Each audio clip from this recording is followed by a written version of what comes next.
Buenas tardes, amigos. Soy Gustavo Romero Umlauf y los invito en este segmento del programa a compartir una interesante entrevista, seguro que va a ser hasta algo picante, con la doctora Marta Chávez Cosío, virtual congresista de la República en estas últimas elecciones, cabeza de lista de Fuerza Popular, y con ella vamos a conversar sobre la posición que va a tener Fuerza Popular en el Congreso, sobre la coyuntura política, y sobre especialmente la coyuntura política actual de hoy día. Buenas tardes, doctora Chávez, gracias por aceptar esta invitación, porque sé que a veces usted es difícil en aceptar las invitaciones. No, encantada, gracias. Pero quería compartir quizás la primera noticia de hoy día sobre la detención del excongresista de Izquierda Unida, que fue en su oportunidad, Yehude Simón, también presidente regional de Lambayeque, y ex presidente del Consejo de Ministros de la época de Alan García. Sí. A mí me llama mucho la atención esta detención hecha porque no calzara, parece ser, los importes, más por un enriquecimiento indebido, parece ser, ¿no? Dice que han recibido a través de habría estado recibiendo aproximadamente habría recibido $300,000. Ajá. ¿Usted cree, doctora Chávez, que la detención de Yehude Simón obedece más a una estrategia de carácter política o obedece a o estrategia jurídica, o más bien es un excesivo protagonismo por parte del fiscal José Domingo Pérez? Sí, bueno, en primer lugar, Gustavo, gracias. Mi saludo a los televidentes. Bueno, salvando todas las discrepancias que yo tengo por su pasado más lejano como miembro o director del vocero oficial del MRTA, que tanto dolor ha causado en el Perú, su rol protagónico cuando dejó la gobernación o la presidencia regional de Lambayeque para aceptar el cargo de presidente del Consejo de Ministros, la labor que ha tenido en el Parlamento, salvando todas esas discrepancias. No tengo ningún punto de contacto con el señor Yehude Simón, más bien tengo muchas críticas contra él. Sin embargo, las personas que analizamos las cuestiones por la naturaleza de las cosas, creo que estamos obligados a señalar que nos parece, en primer lugar, muy sospechoso que cuando al señor Domingo Pérez le exigen cuentas sobre esta liberación a la empresa Odebrecht de las deudas que tiene por más por millones, ¿no?, con el Estado peruano por tema tributario, que él ha archivado como pedido que se archive en lugar de defender los intereses del país. Pero y cuando vemos además que en lugar de responder el señor con una explicación clara sobre su actuación, responde con esto que me parece un psicosocial. Yo sí creo que el señor Yehude Simón lo deben investigar, porque él, como presidente regional de Lambayeque y los temas de Chavimochic, debe responder, porque ahí hay actos graves de corrupción, y además se trataba de un funcionario ejecutivo de nivel regional que quería reelegirse y que recibe probablemente aportes de campaña que en sí no son delito, porque reciben los aportes de campaña son delito a partir de agosto del año pasado, porque se dio una ley que tipificaba. Pero aquí hay un tema que sí merece investigación, porque luego de ese aporte, que se lo dan a un miembro del Ejecutivo, hay contrataciones, adendas, sobrevaloraciones con el aportante, diríamos, con Odebrecht. Entonces sí merece investigación, sin duda. Pero tampoco es cierto que deba convertirse la prisión preventiva en una regla. ¿Usted cree que, finalmente creería que existe una judicialización de la política? Totalmente, totalmente. Y yo no tengo ninguna duda que hay personas, sobre todo las personas de la izquierda, que se han querido presentar como las reservas morales, y que ya hemos visto, como en el caso de la señora Villarán, han sido corruptas, verdaderamente. porque han aceptado aportes, pero no porque los aportes sean en sí delito, sino porque han traducido luego en sus cargos beneficio a quienes les aportaban. Y en el caso de la señora Villarán, por ejemplo, todos los días, yo no cansaré de decir, cada día que alguien viaja en una de esas líneas amarillas o líneas de transportes, está pagando un sol de sobrecosto por la corrupción, y eso no debe pasar, ¿no? Y en el caso del señor Yo decimos también otro miembro de la izquierda que sí tiene cosas muy graves que explicar en el tema de Chavimochic, ¿no? Pero yo no creo que eso debe servir para que el señor Pérez deje de explicarnos los beneficios que se le han dado a Odebrecht y pretenda poner psicosociales que nos distraigan y además generar en el país como regla la detención, la prisión preventiva. El señor Yehú decimos, reitero, Gustavo, debe ser investigado. Creo que debe ser investigado y sancionado si es que se comprueba su dolo, pero la prisión no puede ser la regla. Ahora, la información sale específicamente a través de IDL Reporteros. Sí. ¿No le resulta siempre extraño que esta información esté saliendo a través de este medio? ¿Por qué tienen como información privilegiada? Absolutamente, y es bueno que en este medio y en todos los medios se pongan a pensar en algo y lo digan, que hemos venido ya advirtiendo hace varios años. IDL se ha convertido en el depositario de hechos e informaciones que son reservadas. Es como si fuera la agencia de noticias de la Fiscalía. Inclusive se ha permitido el señor Gorriti el ser como director de orquesta cuando los fiscales Vela y Pérez fueron destituidos, o separados del caso al que habían sido asignados además a dedo, porque ahí se les asignan los casos a dedo. Y cuando usted recordará que, Gustavo, que a fines de hace 2 años el fiscal Chávarri los separó de los casos, eso ocasionó a que venga el señor Vizcarra abruptamente interrumpiendo un viaje oficial, nada menos que a la inauguración del mandato del presidente Bolsonaro en Brasil, y viniera a defenderlos. Y en parte de las conferencias de prensa que dieron estos 2 fiscales estaba como su asesor el señor Gorriti. Ahora, yo sé también que en la policía hay una tremenda pugna entre policías decentes que han visto que hay un sector de la policía que viene haciendo chuponeos, seguimientos, grabaciones, filmaciones sin autorización judicial. Y esta información se está negociando, se está vendiendo a los interesados, vendiendo a IDL, que me imagino que también puede pagar. IDL lo sostiene ¿quién? Millonarios como el señor Soros. O sea, IDL puede ser un agente de algún servicio de inteligencia extranjero o de algún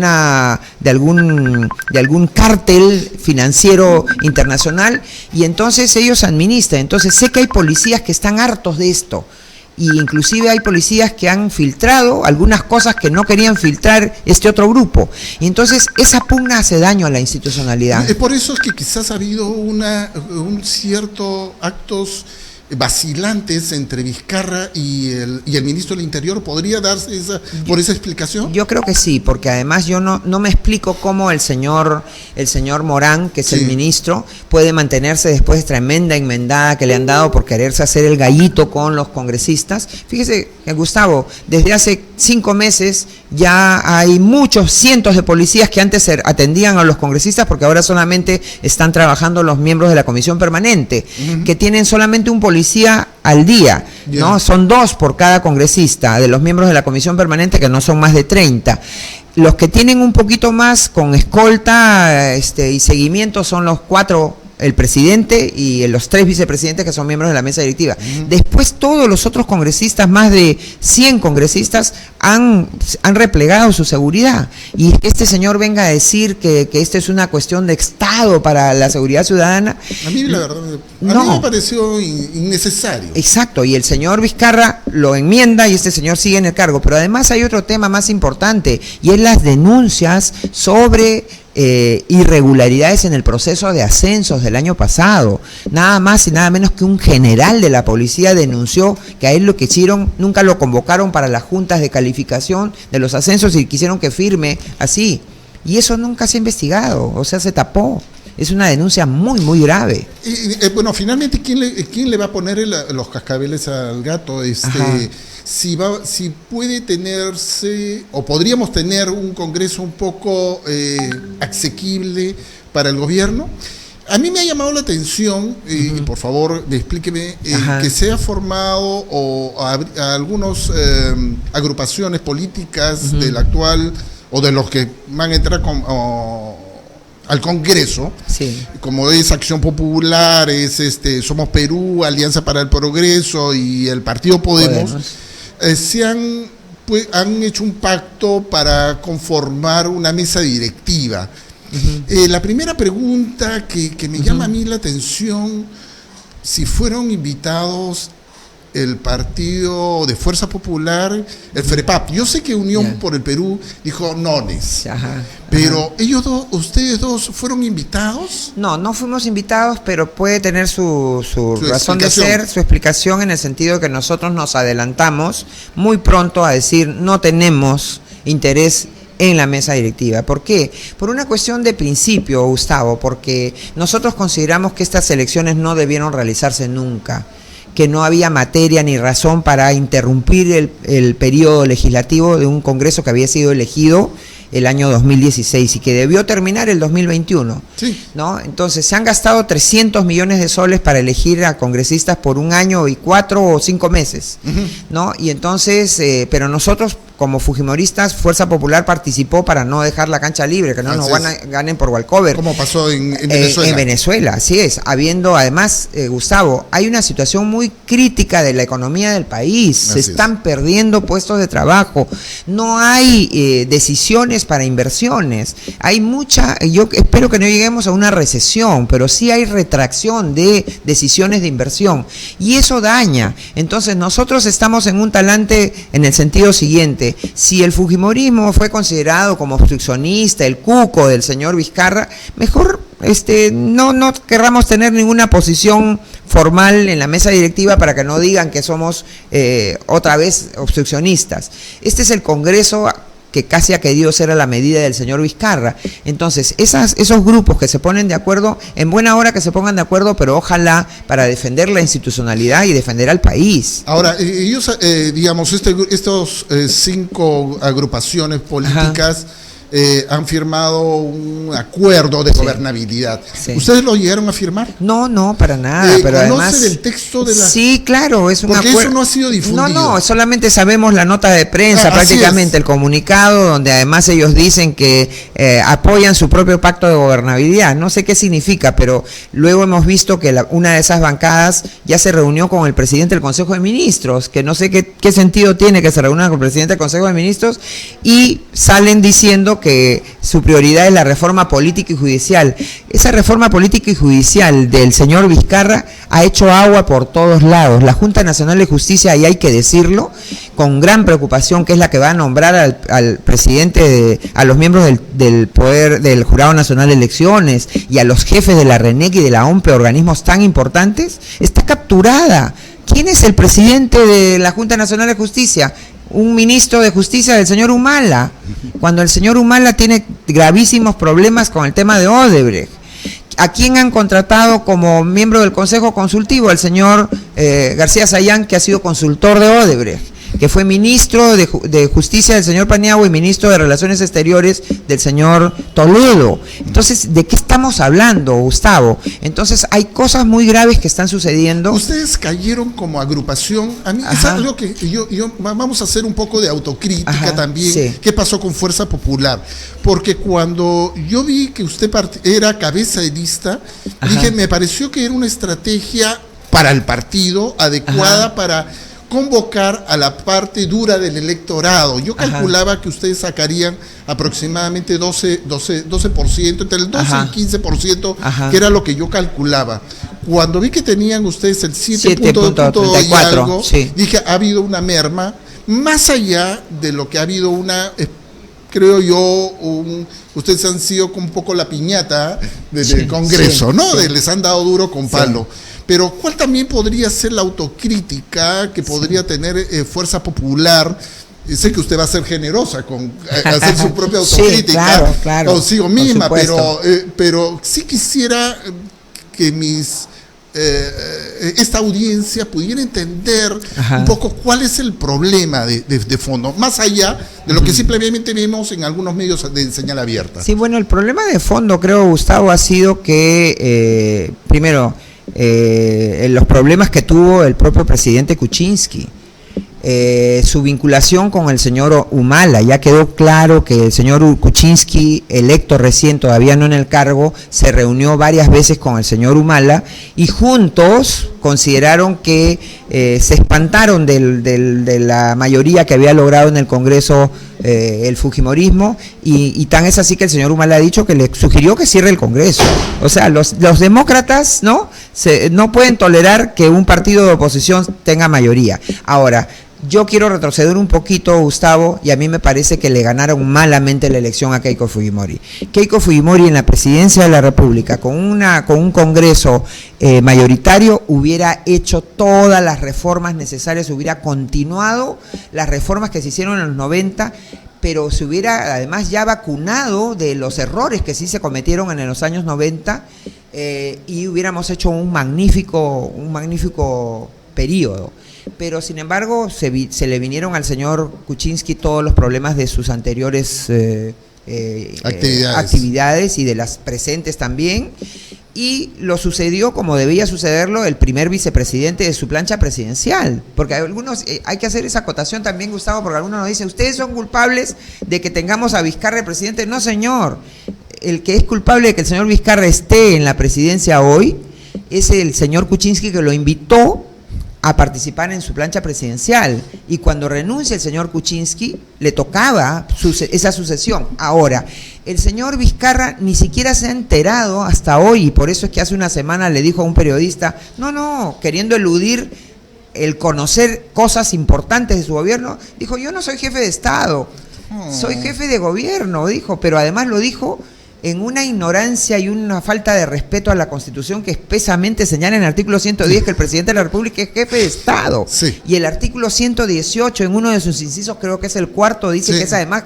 el preside el gobierno, ¿no? Y entonces, en un sistema presidencial como el nuestro, el presidente de la República es jefe de Estado y jefe de gobierno. Si eso no se enteró el señor Vizcarra, entonces los problemas están ahí. Entonces yo creo que más allá de los errores que ha cometido la bancada, por ejemplo, a mí no me gustan las reformas que llegó a aprobar la bancada, unas reformas políticas como eso de las elecciones primarias en un sistema con 24 partidos. ¿Qué tiene que hacer un X en esos partidos? A propósito del partido, ustedes tienen aproximadamente inscritos 7.500 afiliados. Sí. Al 20 de abril, de acuerdo a la ley de organizaciones políticas, ustedes deben...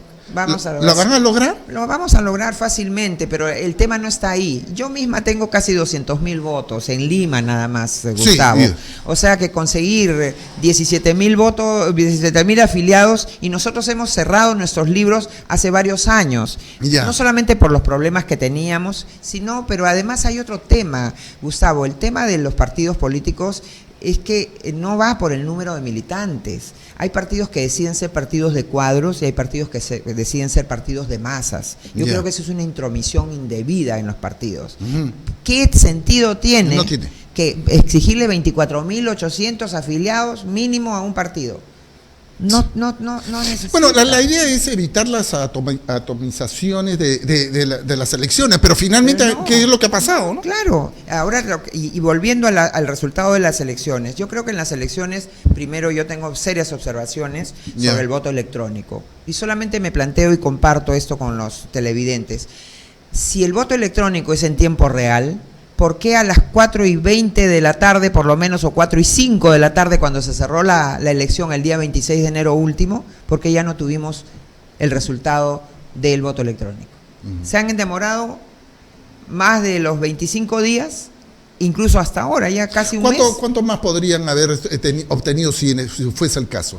Yo creo que ha habido mucho, es más del 5% el voto electrónico, Gustavo. Son 1.700.000 electores. No creo que eso hubiese ido al partido, ¿no? A Fuerza No necesariamente, Popular. pero hay que hacer análisis bien, porque Sí. el voto electrónico, como no está auditado, Ya. nadie le dice que a un partido determinado le han aumentado pues gran parte de esos 1.700.000 votos. Y por eso hay que hacer un análisis. ¿Cuál es la tendencia cuando hay voto manual, Ya. a pesar de las distorsiones también que pueden haber, y cuál es la tendencia en el caso del voto electrónico? Pero ya me da sospecha el hecho que si el voto electrónico es en tiempo real, a los minutos de cerrada la elección ya debían haber tenido el resultado, porque eso es en tiempo real. Quisiera regresar nuevamente Ajá. un poquito, que me ha hecho usted crítica de alguna aprobación por parte de su agrupación Claro. en el Congreso. Ajá. Eso significa dos cosas, o por lo menos yo creería que se trata de dos temas. O uno, el grupo partidario no estaba bien preparado, en primer lugar, o segundo, cayeron en una trampa. Son dos posibilidades. Sí, ¿Cuál fue? Yo creo que varias de esas, y a una adicional, que es que elegimos muy mal al que resultó el peor enemigo del fujimorismo, que es el señor Salaverry, ¿no? Ningún enemigo o adversario del fujimorismo podría haber actuado tan perniciosamente como él lo hizo con nosotros. ¿Así fue tan grave? Sí, porque por ejemplo él es el responsable de que no se haya debatido el voto electrónico y ya está aprobado, no lo quiso poner al pleno. ¿Ya? Segundo, él fue el responsable de que se interrumpiera el proceso legislativo para las reformas constitucionales, donde el fujimorismo no tenía solo la posibilidad de hacer reformas, hubieron otros grupos que también estuvieron de acuerdo. Hicieron las reformas, podemos criticarla en el sentido de las reformas, pero eso debió continuar en el seno del Parlamento, porque 3 de las 4 reformas tenían aprobación de más de 86 votos, y entonces era muy posible que en una segunda vuelta, una segunda ronda, una segunda legislatura, se confirmara esa modificación y no hubiera sido necesario el referéndum. Pero el señor Salaverry interrumpió el proceso, decidió enviar esas normas que para mí serían nulas, enviar esas normas para referéndum, y entonces el señor Vizcarra preguntó sobre su sí, no. Sí, no. Gastó otra vez centenares de millones de soles en una consulta, sí, que además la gente ni sabe, porque uno le pregunta a la gente, ¿y qué significó cada sí y cada no? ¿No? Bueno, yo sí claro, como abogado en mi ejercicio, claro, sí me encargué de leerlo. Pero la mayoría la verdad, no. No, y además eran contradictorias entre ellas. Así es. Eran contradictorias entre ellas. Eso significa de que en política nada es una casualidad, como decía Rousseau. Totalmente. Y entonces yo sí hago un mea culpa a nombre de mi bancada, porque yo no hubiera permitido eso, por ejemplo. O por lo menos hubiera dicho, un momentito, el proceso está todavía para completarse internamente y de repente ni es necesario el referéndum. Entonces, ahí lo que se necesita no solamente en las bancadas, me refiero en general, no solamente una cohesión y una mejor preparación de sus integrantes, sino también una cabeza fuerte o un líder fuerte dentro del grupo parlamentario. Ciertamente. Ahora, lo cierto es que también, Gustavo, sabemos los abogados y los políticos de que la abogacía o el derecho es debatible y la política es debatible, es opinable. Entonces no hay dogmas, son muy pocos los dogmas o los temas de moral que uno se cruza en el derecho y en la política. Y entonces hay veces ese debate no se logra canalizar bien. O a veces se cree que el debate y la discrepancia es obstrucción, es pleito, es conflicto. Sí. Entonces hay una imagen que se ha creado y claro, lamentablemente las imágenes creadas dan lugar a percepciones que no son las más adecuadas. Bueno, en general los parlamentos en América Latina especialmente no gozan de mucha aceptación. En México no debe pasar del 10%, el Perú en el momento en que se hace la disolución tenía una aceptación de 15 o 16%. Claro. Si llegase a un 20-25% sería pues la maravilla de las maravillas. Sí. Que yo pensé que en verdad, teniendo ustedes un Congreso, el control del Congreso, yo pensé que iba a ser mucho más estable. Claro, Pero bueno, eso es lo que eso es lo que pasó y creo que habrá que rectificarse nuevamente, habrá que rectificarse en este nuevo periodo. Gustavo, pero fue un control entre comillas, porque fue una mesa multipartidaria y además no teníamos los votos suficientes para hacer solos las reformas constitucionales. Sin embargo, sí impusimos nuestra mayoría en el sentido de orientamos, por ejemplo, darle delegaciones, facultades al Ejecutivo, aprobarle la ley de presupuesto de una manera que nos felicitaba el presidente del Consejo de Ministros, el ministro de Economía. Se le autorizó todos los viajes al señor Kuczynski, se permitió la sucesión constitucional entre el señor Kuczynski y el señor Vizcarra. O sea, en los hechos yo creo que en realidad no ha habido ninguna obstrucción. Lo que pasa es que se ha creado una imagen interesadamente en contra del Parlamento. Entonces tuvieron muy malos Sí, marqueteros. ciertamente. No, lo que pasa es que también el sistema ayuda a eso, porque no olvidar, Gustavo, que los congresistas cuando debaten en comisiones, cuando debaten en el Pleno, están filmados en tiempo real. En cambio, uno no ve los debates en el interior del Consejo de Ministros, ni al interior de los juzgados o las cortes. Ahora sí se están viendo simplemente las sesiones públicas, pero el proceso de elaboración de una resolución, por ejemplo, no se ve. Y entonces, por eso hay una percepción contra el Poder Legislativo, porque a él están enfocados, así como acá, todos los reflectores, ¿no? Sí, bueno, y hablando de reflectores, ya la producción me va a cortar la cabeza. No, así es que yo primero quiero agradecerle porque Gracias, haya Gustavo. podido venir a las instalaciones. Gracias, y también tenemos que dar una pausa para que puedan ingresar los siguientes entrevistados Gracias. por parte de los doctores Mercedes Morocho y Guillermo Molinari. Muchas gracias y Gustavo, bueno, les agradezco mucho a ustedes, amigos, de habernos acompañado en esta, creo, interesante entrevista y nos volvemos a encontrar el día lunes a la misma hora. Muchas gracias.